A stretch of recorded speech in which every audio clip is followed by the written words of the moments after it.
तो last class में मैंने क्वेश्चन नंबर 3 और 5 करने के लिए कहा था एक्सरसाइज का, एक बार इन्हें डिस्कस कर लेते हैं फिर आगे बढ़ते हैं। तो क्वेश्चन नंबर 3 में क्या है देखिए, तो डिपिक्ट अ गैल्वेनिक सेल, सॉरी मैंने बताया नहीं था, गैल्वेनिक सेल डैनियल सेल दोनों इन्हीं के एग्जाम्पल्स होते हैं। इलेक्ट्रोकेमिकल सेल्स के अलग अलग एग्जाम्पल्स होते हैं, गैल्वेनिक सेल भी और डैनियल सेल भी। ठीक है, तो एक गैल्वेनिक सेल आपको रिप्रेजेंट करना है, सेल रिप्रेजेंटेशन बनाना है, उसके लिए इक्वेशन आपको दे रखी है। तो क्वेश्चन नंबर 3,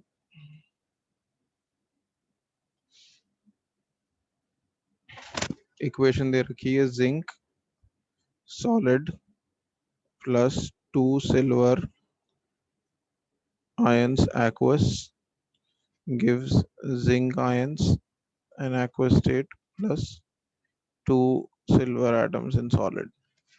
ठीक है, तो इसका गैल्वेनिक सेल आपको ड्रॉ करना है, सेल रिप्रेजेंटेशन। तो इसमें क्या हो रहा है, zinc solid is getting converted into Zn2 plus aqueous. तो ये आ गया आपका oxidation, oxidation half left side पे आता है। फिर रिडक्शन दिखाएंगे तो Ag plus aqueous is being converted into Ag solid. तो ऑक्सीडेशन दिखाते हैं पहले, फिर रिडक्शन दिखाते हैं। ये हो गया cell representation. Which electrode is negatively charge, तो इसमें एनोड ये होगी, जिंक वाली जो होगी वो एनोड होगी क्योंकि इस पे ऑक्सीडेशन हो रहा है, सिल्वर वाली कैथोड होगी क्योंकि इस पे रिडक्शन हो रहा है।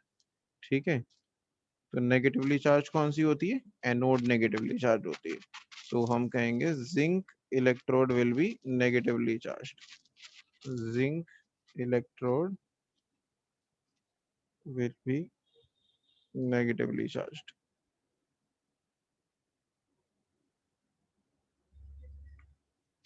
ठीक है, उसके बाद अगला क्वेश्चन है the carriers of current in the cell. तो करंट कौन कैरी करता है सेल में, इलेक्ट्रॉन्स करंट कैरी करते हैं।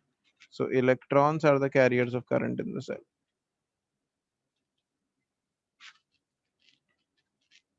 Are the carriers of current.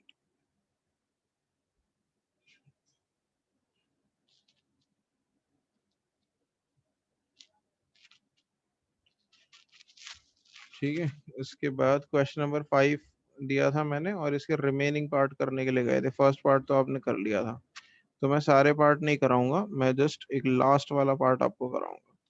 ठीक है, फर्स्ट पार्ट मैंने करा दिया था, लास्ट पार्ट और डिस्कस कर लेते हैं। अब लास्ट पार्ट किसी की बुक में हो सकता है अलग दे रखा हो, एक्चुअली ना इस बुक में ये क्वेश्चन गलत है, तो मैं आपको बताऊंगा, समझाता हूँ कैसे गलत है। देखो क्वेश्चन 3.5 का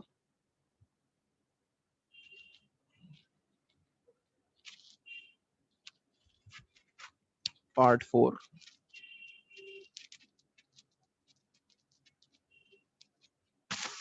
तो इसमें दे रखा है प्लैटिनम की इलेक्ट्रोड पे, solid platinum, bromide ions Br minus से जिनकी कॉन्सेंट्रेशन दे रखी है 0.01 मोलर, ये Br2 में कन्वर्ट हो रहा है।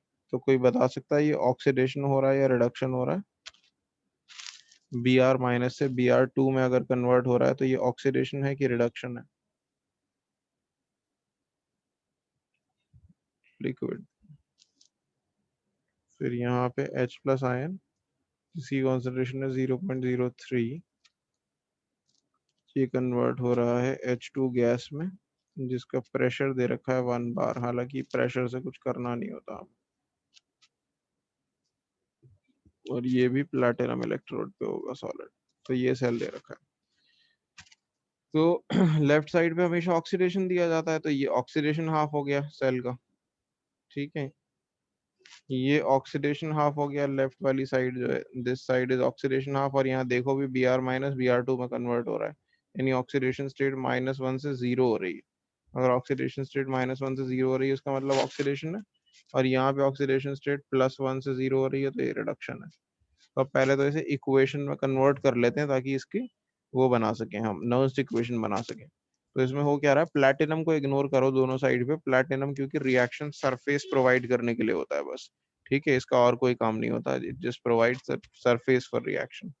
तो हो क्या रहा है बेसिकली, Br माइनस जो कि एक्वस स्टेट में होगा ऑब्वियसली क्योंकि वो आयन है, वो Br2 में कन्वर्ट हो रहा है। ठीक है, और जो H प्लस है वो जो भी एक्वस होगा, क्योंकि ये भी आयन है, ये H2 में कन्वर्ट हो रहा है। ठीक है, ये दोनों गैसियस स्टेट में होंगे यहाँ पे।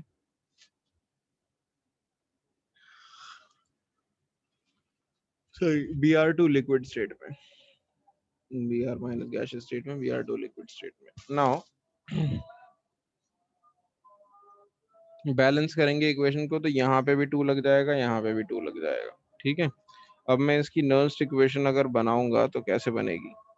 नर्स्ट इक्वेशन, नर्स्ट इक्वेशन के लिए पहले मुझे क्या चाहिए होगा? पहले तो मुझे ई नॉट सेल चाहिए होगा, तो मैं पहले ई नॉट सेल निकाल लेता हूँ इसका। ई नॉट सेल पे का फॉर्मूला होता है E naught cathode minus E naught anode. तो यहाँ कैथोड यानी कि रिडक्शन हो रहा है हाइड्रोजन का, तो कैथोड हो गई आपकी H+H2। ठीक है, प्लैटिनम। और minus E naught anode, anode हो गई ब्रोमीन, तो Br2 Br माइनस, क्योंकि यहाँ रिडक्शन दिखाना होता है इसलिए Br2 Br माइनस लिखेंगे। ठीक है, यहाँ पे Br माइनस Br2 मत लिख देना जैसे दे रखा है, क्योंकि यहाँ रिडक्शन दिखाना होता है आपको इस इलेक्ट्रोड के नीचे। हाँ जी बोलो। तो can you from the beginning, एक सेकंड ऊपर से दिखा दीजिए। ऊपर से यही यहीं पे तो है, और कहाँ है क्वेश्चन? ओके सर, मैं कंपेयर करना चाहता था बैच। 3.5 ही तो है। ठीक है, तो बेसिकली देखो किया क्या है मैंने, अगर तुम्हें समझ नहीं आ रहा, ये इस साइड ये जो है हाफ है तुम्हारा ऑक्सीडेशन है, ये हाफ रिडक्शन है। तो ऑक्सीडेशन हाफ में अगर तुम देखोगे, प्लैटिनम को इग्नोर करो क्योंकि वो सिर्फ सरफेस प्रोवाइड करता है, तो Br माइनस Br2 में कन्वर्ट हो रहा है। तो ये मैंने करके दिखा दिया, देखो Br माइनस Br2 में कन्वर्ट। फिर राइट साइड पे क्या हो रहा है? रिडक्शन क्या हो रहा है? H+H2 में कन्वर्ट हो रहा है, तो वो भी मैंने करके दिखा दिया, H+H2 में कन्वर्ट। और फिर दोनों को बैलेंस करने के लिए यहाँ पे 2 2 लगा दिया। ठीक है, अब मैं ई नॉट सेल निकाल रहा हूँ। ई नॉट सेल होता है E naught cathode minus anode. Cathode यानी ई नॉट रिडक्शन जिसका हो रहा है, माइनस ई नॉट जिसका ऑक्सीडेशन हो रहा है। तो रिडक्शन यहाँ आप क्लियरली देख सकते हो, हाइड्रोजन का हो रहा है, हाइड्रोजन इज गेटिंग रिड्यूस्ड। अगर ये क्लियर नहीं है तो मैं इसे भी लिख देता हूँ, कोई बात नहीं।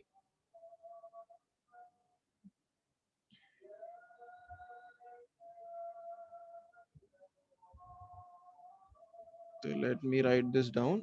ये हो रहा है रिडक्शन, और रिडक्शन होगा तो किस पे होगा? कैथोड पे होगा। ये हो रहा है ऑक्सीडेशन। ठीक है, तो हाइड्रोजन की वैल्यू आपको पता है 0 होती है। हाइड्रोजन का जो ई नॉट वैल्यू होती है वो क्या होती है? 0 होती है। ब्रोमीन की देखनी पड़ेगी हमें टेबल से, तो ब्रोमीन की वैल्यू आप देखेंगे तो कितनी आएगी, एक बार चेक कर लेते हैं टेबल में ब्रोमीन की वैल्यू।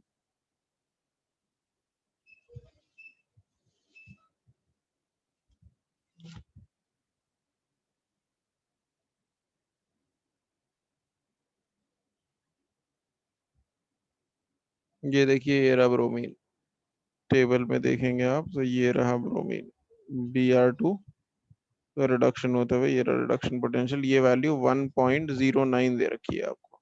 ठीक है, तो 1.09 अगर मैं पुट करूंगा यहाँ पर,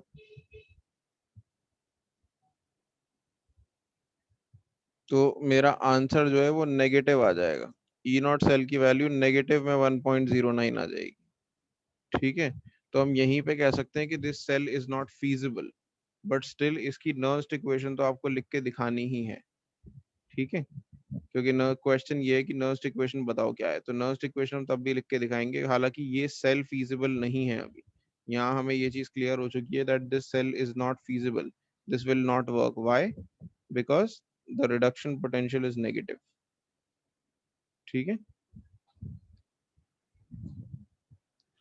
तो हम ये भी लिख देते हैं, since the E naught cell is negative, this cell is not feasible. Not feasible का मतलब होता है this will not produce any current. ठीक है, we should have had bromine on cathode and hydrogen on anode, तब ये cell काम करता है, लेकिन हमने उल्टा ले रखा है। फिर भी क्वेश्चन में नर्स्ट इक्वेशन पूछी है तो हम इसकी नर्स्ट इक्वेशन भी लिख कर दिखा देंगे। तो नर्स्ट इक्वेशन क्या बनेगी, देखो इक्वेशन के हिसाब से E cell is equals to E naught cell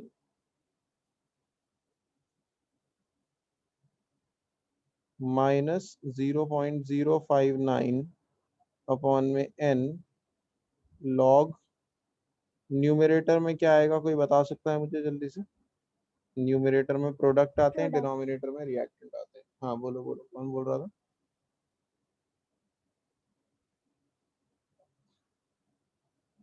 numerator में क्या आएगा? देखो रिएक्शन को देखो जरा, यहाँ जो रिएक्शन लिखा हुआ है इसके अंदर देखो प्रोडक्ट क्या है।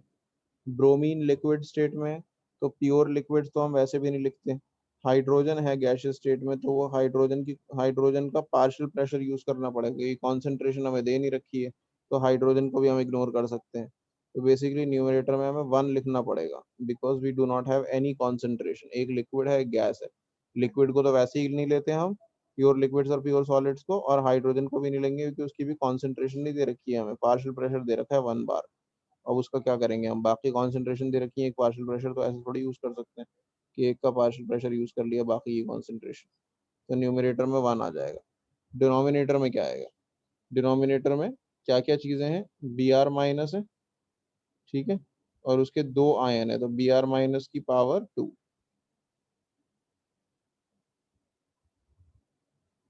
और दूसरा एच प्लस है, उसके भी 2 आयन से, तो उसकी भी पावर 2। तो ये आपकी वैल्यू है। अब इनकी वैल्यूज भी दे रखी हैं आपको क्वेश्चन में, वो पुट कर देते हैं हम। ई नॉट सेल हमने, हालांकि नॉट फीजिबल सेल है, लेकिन स्टिल हमने जो कैलकुलेट किया वो किया -1.09 माइनस 0.059। साहिल एन की वैल्यू क्या होगी इसके अंदर? सर 2। 2, क्योंकि 2 इलेक्ट्रॉन लूज हो रहे हैं, 2 गेन हो रहे हैं, ठीक है। लॉग 1 अपॉन, अब क्या क्या वैल्यू दे रखी है देखो, बी आर माइनस की दे रखी है 0.01 का स्क्वायर हो जाएगा वो, और बी एच प्लस की दे रखी है 0.03, इसका स्क्वायर हो जाएगा, ठीक है। इसको सॉल्व कर लेंगे तो आपका आंसर आ जाएगा। अच्छा बाय द वे, लॉग का जो मैं कह रहा था ना, वीडियो देख लेना, वो मैं भूल गया था, मुझे लग रहा था लास्ट ईयर थर्मोडायनेमिक्स की रिकॉर्डिंग थी, बट अपेरेंटली है नहीं कोई, तो मैं पढ़ा दूंगा एक बार और लॉग, एक क्लास में कर लेंगे, आधा घंटा लगेगा हार्डली, मैं एक बार लॉग पढ़ा दूंगा, ठीक है। फिर वो रिकॉर्ड कर लेंगे, आगे भी कभी रिवाइज करना होगा तो जरूरत पड़ेगी तो हो जाएगा काम। सही है। तो अभी आज तो नहीं पढ़ा रहा, नेक्स्ट क्लास में शुरू में मैं लॉग ही पढ़ा दूंगा। अभी फिलहाल काम चला लो ऐसे कैलकुलेटर से, लेकिन इसको पढ़ लेना, लॉग एंटी लॉग दोनों ही पढ़ा दो, क्योंकि इस चैप्टर को पूरा करने से पहले पहले, और इनफैक्ट नेक्स्ट चैप्टर में भी लॉग का बहुत यूज है, तो आना चाहिए,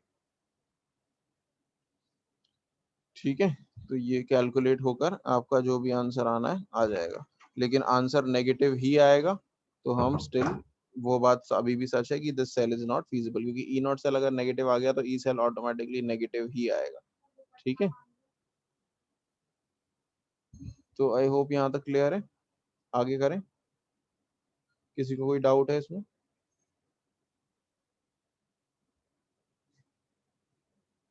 ठीक है। तो इलेक्ट्रोकेमिकल सेल शुरू करा था हमने, नर्स्ट इक्वेशन कर ली है, नर्स्ट इक्वेशन के साथ में अब हम ई नॉट सेल और इक्विलिब्रियम कांस्टेंट का रिलेशनशिप निकालेंगे।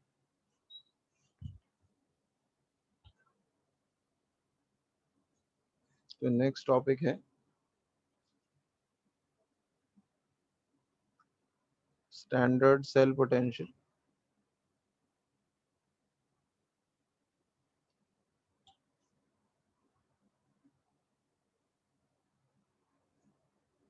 एंड इक्विलिब्रियम कांस्टेंट,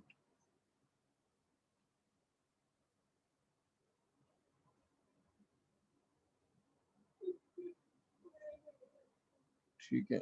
तो एग्जाम्पल के लिए हम एक सेल ले लेते हैं यहाँ पे,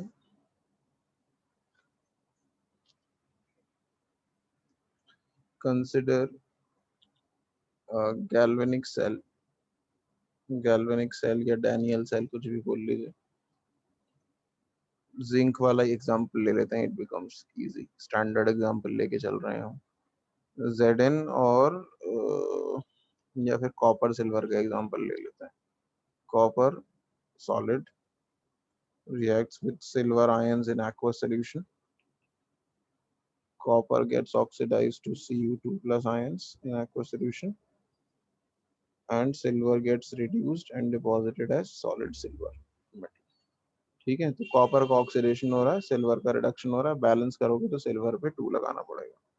ये आपका बन गई इक्वेशन। ठीक है, अब इस सेल के लिए अगर हम इक्विलिब्रियम कांस्टेंट लिखेंगे, इस इक्वेशन के लिए अगर इसको रिवर्सिबल इक्वेशन मान लेते हैं हम, अगर इसको इक्विलिब्रियम कांस्टेंट हम इसका कैलकुलेट करेंगे, यानी के सी कैलकुलेट करेंगे जो आपने लास्ट ईयर कैलकुलेट किया था, तो क्या आएगा के सी की वैल्यू आएगी, ऊपर आएगी किसकी कॉन्सेंट्रेशन, कॉपर की कॉन्सेंट्रेशन, और नीचे आएगी सिल्वर की कॉन्सेंट्रेशन की पावर 2। ऊपर और कोई दोनों प्रोडक्ट क्यों नहीं आए, क्योंकि सिल्वर सॉलिड था, सॉलिड्स को हमें इग्नोर करना होता है। डिनोमिनेटर में भी कॉपर क्यों नहीं आएगा, क्योंकि कॉपर सॉलिड है, तो प्योर सॉलिड्स और प्योर लिक्विड्स की कॉन्सेंट्रेशन नहीं ली जाती है, इसलिए प्रोडक्ट में से सिर्फ कॉपर आएगा न्यूमरेटर में, रिएक्टेंट में से सिर्फ सॉरी हाँ रिएक्टेंट में से सिर्फ सिल्वर आएगा, और सिल्वर की पावर 2 आएगी क्योंकि स्टीशियोमेट्रिक कोएफिशिएंट 2 लगा हुआ है। तो ये हो गया इक्विलिब्रियम कांस्टेंट इक्वेशन। ठीक है, अच्छा एक चीज याद रखनी है,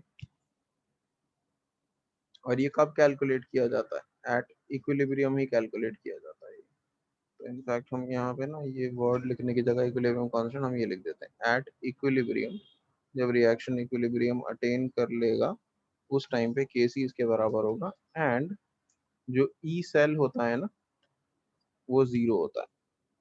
ठीक है, ई सेल जो होता है इक्विलिब्रियम पे, the cell does not produce any current, the cell does not produce any current. ठीक है, क्योंकि नेट वर्क डन जो है रिएक्शन फॉरवर्ड में जितनी स्पीड से जा रहा है उतनी स्पीड से बैकवर्ड में भी जा रहा है, तो इसलिए सेल कोई करंट प्रोड्यूस नहीं करता। ई सेल जो ईएमएफ ऑफ द सेल है या ई सेल है वो 0 हो जाता है। ठीक है, तो in this situation what will happen, जो नर्स्ट इक्वेशन थी आपकी, E cell is equals to Nernst equation, Nernst equation का क्या होगा, जो नर्स्ट इक्वेशन होती है क्या, E cell is equals to E naught cell minus 0.059 upon N log, इस इक्वेशन के लिए नर्स्ट इक्वेशन क्या बनती, वही कि कॉपर आयंस की कॉन्सेंट्रेशन ऊपर आती और सिल्वर आयंस की कॉन्सेंट्रेशन नीचे आती। ठीक है, इसकी पावर आ जाती 2। नाउ हमने क्या बोला है, इक्विलिब्रियम पे ई सेल है 0, तो यहाँ हम पुट कर देते हैं 0, तो ये पूरी इक्वेशन 0 के इक्वल हो जाएगी, ई नॉट सेल माइनस 0.059 अपॉन में एन लॉग, और हमने एक चीज और बोली है, इक्वेशन 1 देखिए, एक कॉपर आयन की कॉन्सेंट्रेशन और सिल्वर आयन की कॉन्सेंट्रेशन का जो रेशो है वो के सी के बराबर है, तो इस पूरी चीज को, कॉपर और सिल्वर आयन की कॉन्सेंट्रेशन के रेशो को मैं के सी लिख सकता हूँ, तो ये लॉग के सी बन जाएगा। ठीक है, अब इसको थोड़ा सा मैं रीअरेंज करूंगा इक्वेशन को, ई नॉट सेल को मैं इधर ले आऊंगा या फिर ई नॉट सेल को वहीं रहने दूंगा और बाकी सब कुछ इधर ले आऊंगा, तो ई नॉट सेल एक्चुअली किसके इक्वल हो जाएगा, 0.059 अपॉन में एन लॉग के सी। तो ये आपने किसके बीच में रिलेशनशिप डिराइव कर लिया, स्टैंडर्ड सेल पोटेंशियल और इक्विलिब्रियम कांस्टेंट के बीच में रिलेशनशिप डिराइव कर लिया। यही आपका था standard cell potential equilibrium constant, इनके बीच में क्या रिलेशनशिप होता है, ई नॉट सेल और के सी के बीच में क्या रिलेशनशिप होता है, डिराइव कर लिया आपने। तो अगर आपको एक इक्वेशन पता है, ये पता है कि कितने इलेक्ट्रॉन लूज या गेन हो रहा है उसमें, एन की वैल्यू पता है यानी कि, और आपको के सी या ई नॉट सेल में से एक चीज पता है, तो आप दूसरी अपने आप निकाल सकते हैं। ठीक है, this is the use of this equation. अब एक रिलेशनशिप और ड्राइव करना है हमें इसके अंदर, वो है standard cell potential and Gibbs energy. Standard cell potential and Gibbs energy, तो ये कैसे होगा,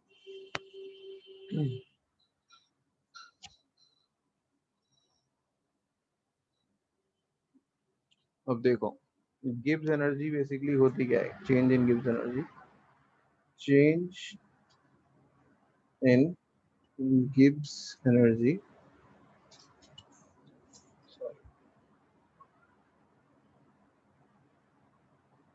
change in Gibbs energy is equals to work done.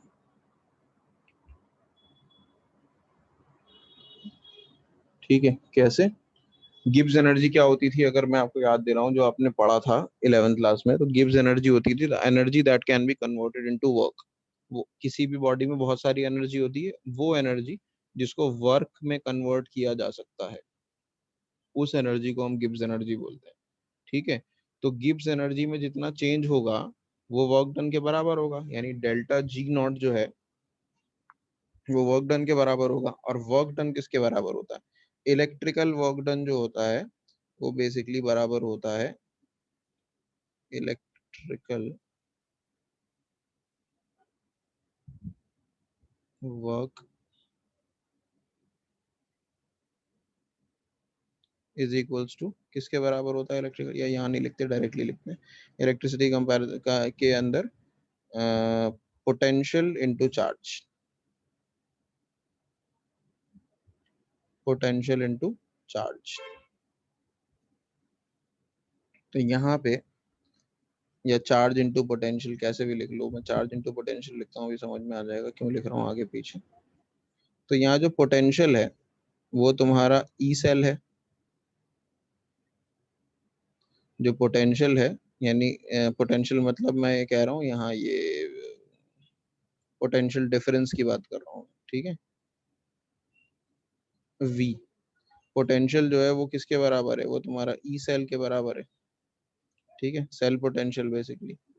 और चार्ज क्या है? चार्ज है कि कितना इलेक्ट्रॉन्स है, बेसिकली कितने इलेक्ट्रॉन्स हैं। तो एन है तुम्हारा चार्ज, ठीक है। लेकिन इन इलेक्ट्रॉन्स को ना वन इलेक्ट्रॉन नहीं मानते। जैसे मान लो जिंक इलेक्ट्रॉन गेन कर रहा है Zn2+ से, 2 इलेक्ट्रॉन गेन कर रहा है और Zn बना रहा है, तो हम ये नहीं कहते कि 2 इलेक्ट्रॉन्स गेन कर रहा है, हम इसे मोल्स की फॉर्म में लेते हैं हमेशा मेजरमेंट में। तो हम ये कहते हैं 1 mole of zinc is gaining 2 mole of electron, 1 mole of zinc is gaining 2 mole of electron to produce 1 mole of solid zinc, ठीक है। 1 मोल ऑफ जिंक आयंस जो है 2 मोल इलेक्ट्रॉन गेन करके 1 मोल जिंक आयंस बना रहे हैं। तो चार्ज में हम एक चीज मल्टीप्लाई करते हैं, एफ। एफ फैराडेज कांस्टेंट है, मैंने अभी थोड़ी देर अब बताया था आपको लास्ट क्लास में इक्वेशन में। फैराडेज कांस्टेंट एक्चुअली चार्ज क्या होता है? Charge on 1 mole of electron. तो हमने एफ रख दिया 1 मोल इलेक्ट्रॉन का चार्ज, और एन है number of moles of electron, तो बेसिकली एन एफ जो है वो टोटल चार्ज बता देगा, ठीक है। और इसमें साथ में एक नेगेटिव साइन लगाया जाता है इस पूरी इक्वेशन के अंदर। अच्छा, वर्क डन से ही लगाना शुरू कर देते हैं, क्यों? क्योंकि गिब्स एनर्जी जो है ना हमेशा रिड्यूस होती है, ठीक है। गिब्स एनर्जी रिड्यूस होती है। रिड्यूस का मतलब कि जैसे कोई भी इंसान वर्क डन करेगा, तुम्हारी बॉडी में 100 जूल एनर्जी थी, तुमने वर्क डन किया, तुम्हारी गिब्स एनर्जी उसमें कन्वर्ट हो गई, 10 जूल उसमें से कन्वर्ट हो गई, तो एनर्जी कम हो गई ना। तो फाइनल आंसर जो है वो इनिशियल से कम है, तो फाइनल मान लो 90 हो गई। तो जब 90 और इनिशियल 100 थी, तुम 90 माइनस 100 करोगे, फाइनल माइनस इनिशियल, तो आंसर नेगेटिव आएगा ना। तो गिब्स एनर्जी नेगेटिव ही आनी चाहिए, ठीक है, तभी हम ये कह सकते हैं कि वर्क डन। तो इसमें फॉर्मूला हम ऑलरेडी ऑटोमेटिकली एक नेगेटिव चार्ज लगाते हैं। तो आपका जो डेल्टा जी था बेसिकली, वो minus N F E cell के बराबर हो जाएगा। और स्टैंडर्ड सेल पोटेंशियल की बात जब की जाएगी तो इसमें वो लगा देंगे, नॉट लगा देंगे बस। स्टैंडर्ड गिब्स फ्री एनर्जी अगर निकालेंगे, गिब्स फ्री एनर्जी, तो हम इसमें नॉट लगा देंगे बस। तो डेल्टा जी नॉट, कई बार डेल्टा आर जी नॉट भी लगाया था। आर कुछ नहीं है, आर बस ये बताता है कि ये रिएक्शन की गिब्स फ्री एनर्जी, किसी भी रिएक्शन की, minus N F as it is रहेगा, और ई सेल की जगह ई नॉट सेल हो जाएगा बस, ठीक है। तो ये दो फॉर्मूलाज हो गए आपके। एक इक्विलिब्रियम कांस्टेंट से आपने रिलेशनशिप बना लिया, E naught cell is equals to 0.059 upon N log K C, और delta are G naught minus N F E naught cell, ठीक है। तो इन दो फॉर्मूलाज पे आपको क्वेश्चन दे रहा हूँ मैं, वो जरा सॉल्व करके बताइए। अभी सिंपल स्ट्रेट फॉरवर्ड क्वेश्चन दे रहा हूँ दो। लॉग के लिए अगर याद है तो लॉग टेबल यूज कर लो, नहीं याद है तो अभी कैलकुलेटर यूज कर लो। मैं आज ही की क्लास में कोशिश करता हूँ कि तुम्हें लॉग भी सिखा दूँ आज के आज।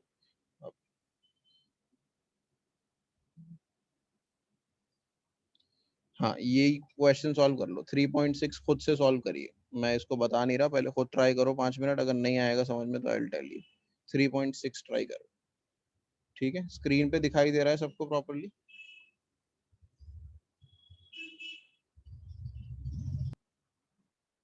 अगर आपको एफ की वैल्यू याद नहीं है वो बता दूं मैं, 1 minute. F is 96487 coulomb per मोल, या फिर 96500 भी यूज कर सकते हैं। ये एफ की वैल्यू है। एक बार मैं दिखा देता हूँ, फिर चेक कर लो आपके आंसर सही आएंगे।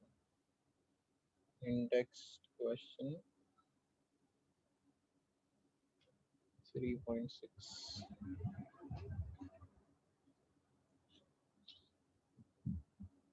गिब्स एनर्जी निकालनी है, स्टैंडर्ड गिब्स एनर्जी, तो delta are G naught is equals to minus N F E naught से लगाना है फॉर्मूला, ठीक है? एन होगा 2 क्योंकि 2 इलेक्ट्रॉन लूज कर रहा है।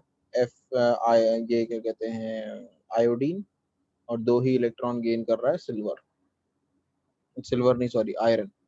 और एफ की वैल्यू वही 96487 ले लो या 500 ले लो। ई नॉट सेल आपको दे रखा है 0.236, ठीक है? ये जो भी आ रहा होगा लिख देना, इसमें ज्यादा कुछ नहीं है। जूल पर मोल में बाय द वे आंसर आएगा, किप्स फ्री एनर्जी है तो जूल पर मोल में आता है आंसर, ठीक है? ज्यादा बड़ी वैल्यू आएगी तो किलो जूल पर मोल में उसे कन्वर्ट कर देना 1000 से डिवाइड करके। उसके बाद आपको इक्विलिब्रियम कांस्टेंट कैलकुलेट करना है। इसके लिए फॉर्मूला ये लगाएंगे, E naught cell is equals to minus 0.059 upon N log K C. तो के सी निकालना है इस बार, तो एंटी लॉग का इस्तेमाल करना पड़ेगा। तो ई नॉट सेल दे रखा है आपको 0.236 और equals to 0 point, sorry minus मैंने गलती से लगा दिया, माइनस नहीं होता, 0.059 अपॉन में 2 लॉग के सी। तो के सी निकालने के लिए ये इधर मल्टीप्लाई हो जाएगा, 0.236 डिवाइडेड बाई, ये डिवाइड होकर 0.0295 हो जाता है, ये हमने यहाँ के डिवाइड कर दिया लॉग के सी। तो ये वैल्यू कितनी आ रही है डिवाइड करने के बाद, एक बार चेक कर लेते हैं।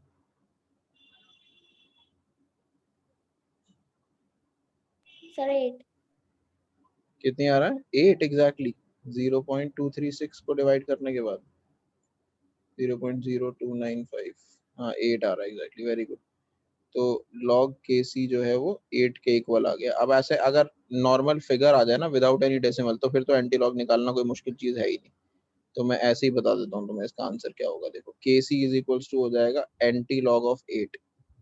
तो अगर सिंपल नंबर हो ना विदाउट एनी डेसिमल पॉइंट्स और एनीथिंग, तो वो सिंपली 10 की पावर में चढ़ जाता है। तो आंसर तुम्हारा 10 की पावर 8 आ जाएगा। के सी इज इक्वल टू 10 की पावर 8, ठीक है? हम इसे 10 की पावर 8 जनरली लिखते नहीं है, हम इसे कैसे लिखते हैं, 1 इंटू 10 की पावर 8 लिखते हैं, क्योंकि सिर्फ साइंटिफिक नोटेशन लिखने का तरीका ये नहीं होता कि आप सिर्फ 10 की पावर लिख दो, अगर कुछ नहीं है उसके साथ में तो भी उसे 1 इंटू 10 की पावर 8 लिखते हैं। पहले मैं सिर्फ 10 की पावर 8 लिख के दिखा देता हूँ। तो सिंपल नंबर का एंटी लॉग क्या होता है, बस उसे 10 की पावर में चढ़ा दो। प्रॉपरली लिखोगे तो 1 इंटू 10 की पावर 8 लिखना पड़ेगा। केसी को कोई स्पेसिफिक यूनिट नहीं होता है, तो यूनिट नहीं लगाना आपको। ये इक्विलिब्रियम कांस्टेंट आ गया। तो आई होप ये क्लियर है यहाँ तक। Any doubt? सर जो डेल्टा जी नोट में वो नेगेटिव साइन था उसका क्या हुआ? अच्छा सॉरी सॉरी, नेगेटिव साइन भी लगेगा, राइट। मैंने गलती से मिस कर दिया, नेगेटिव में ही आएगा आंसर, ठीक है? तो और एक दो क्वेश्चंस बता रहा हूँ, वो देखना। मैं अभी तुमको नेक्स्ट 15 मिनट्स में वो सिखा देता हूँ। लॉग एंटी लॉग एक बार रिवाइज करा देता हूँ। दो क्वेश्चन एक्सरसाइज के बता रहा हूँ, वो खुद ट्राई करना घर से। जब लॉग एंटी लॉग आ जाएगा तो अपने आप हो जाएंगे। तो एक्सरसाइज का क्वेश्चन नंबर 4 कर लेना एक तो घर से ट्राई अपने आप, और एक 6 कर लेना, ठीक है? तो 4 एंड 6 एक्सरसाइज का ये आप ट्राई कर लेना, मैं लॉग एंटी लॉग आपको सिखा देता हूँ। इसके लिए अब एक बार दोबारा से ज्वाइन कर लो, ये वाली क्लास वैसे एंड होने वाली है।